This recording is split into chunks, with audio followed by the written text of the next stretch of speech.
Hello, Mike and Valerie. You two are from?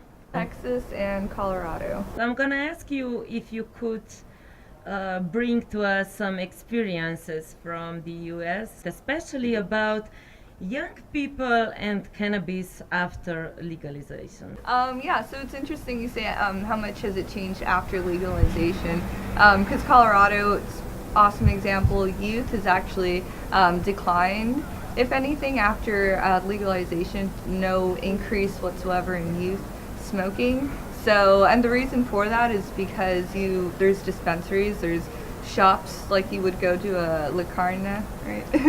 And so it's awesome. You go, you show your ID, and if you don't have the proper ID, even if your card is messed up, they're not going to let you buy it. So it's a lot safer than a kid going to some stranger and asking him for pot. It's a lot harder to do that now. Well, and a lot of people in the U.S., they've been told from the government that this cannabis is harmful for the developing brain when you're growing up, and so you shouldn't smoke it because it will harm your brain. But we've actually found this to not be true because so many young patients are using cannabis. I actually know the youngest patient in the U.S. She was 6 months years old. 6 months. I don't know how you'd say that here. 6 months old. Yeah. And she was legally allowed to have cannabis oil inside the hospital in the U.S. And that's a big development for us because the hospitals have federal funding from the federal government. And so from 6 months old, she's now about 2 years old. She's doing great. She's happy. She's healthy. Yeah. She doesn't have seizures. And we're noticing this with hundreds of kids from all around the world. And we had Yvonne Callahan. You might have heard of her from Ireland. She came and moved and lived in Colorado to treat her son Tristan with cannabis oil because they wouldn't let it there in Ireland. And we actually made a film called Illegally Alive that talks about the stories like Tristan's, even though his isn't in it. But it's about other families who had to move and relocate to get access to this medicine. And it's really an unfortunate circumstance to be in because it's hard to pick up everything and move. Take everything from where you lived your whole life and now you have to go to a new place only to get access to a plant. Yeah. It seems kind of crazy to me that this is how it is. And you know, now 27 states in the country have legalized some form of cannabis as a medication or recreational use. So it's now more than half the states. People are really starting to open their eyes. We're collecting a lot of taxes, and this tax money, they're using it to fix schools, fix the roads, all sorts of. In my film, we have an interview from a mayor, and he was the mayor of Log Lane Village in Colorado, and he told us he allowed the first dispensary to come into his city, and before the dispensary came, they had no money to pay for their roads, so there's holes in the roads everywhere. Schools were underfunded, all sorts of problems like this. The parks were needing money. Ugly. Yeah, and now after he let this dispensary in, after 2 years, now they have two of them, and they have so much money. He said they don't know what to do with. This is what he says in our and film. that's a good problem to have, I think.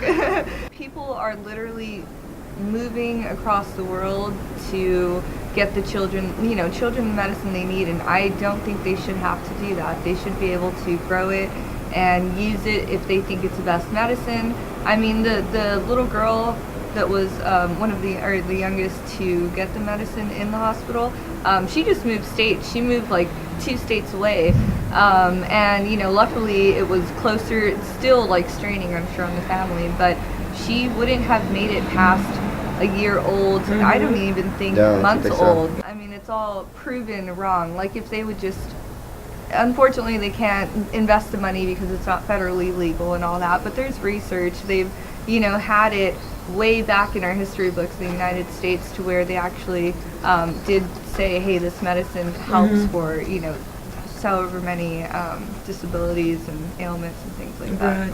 Yeah, so that's why we can have some hope right now, because a lot of things in the U.S., even though they may be decided by the politicians in the legislature, the court system actually has final say, and the court system can say that this is unconstitutional. The law you made is against our Constitution, and you can't make that law. And that's the case that we feel as cannabis activists in the U.S., that the problem is the U.S. federal law saying that we cannot have cannabis. It's a Schedule I drug, which means it's very serious, like cocaine and methamphetamines.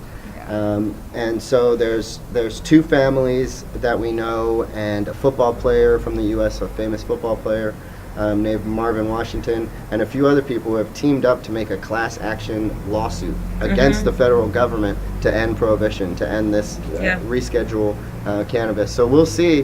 What did you notice supposed to be crucial for legalization to happen in one country? When you get a large majority of people together, especially now with social media, you can get your message out. So even though when you used to, and we still recommend this, I'm not sure how it works here in Europe, but in the US you can go to the Capitol, and you can go to your state capitol, and you can go to your city hall, and you can talk. So if you have an issue with cannabis, you can say, hey, I need you to take this law away, repeal this law of prohibition, because this is my medicine. We don't have to talk about anything else, but this is how I'm alive. This is how I'm here talking to you, because I'm taking this medicine, and you're keeping me from this. Can you please stop that? And you can go tell this to any part of your government. You can write letters, send an email. And so That's an activism that we all can do, right? exactly. Yes. And like conferences like we're at here are a great thing. Protests. Just get a large majority of people on social media, say, hey, we're all meeting at this place to protest this law. Bring your signs, write what you want. And they can't arrest 1,000 people if you have a lot of people in protest. So numbers is. But there have to be 1,000 people protesting. Yeah, exactly. So talk to your neighbors, Yeah. educate everybody. Exactly. Go to the gas station, go to the market. Well, they see you talking and they know you're not lying. You know, it's a little bit different than the TV telling you this.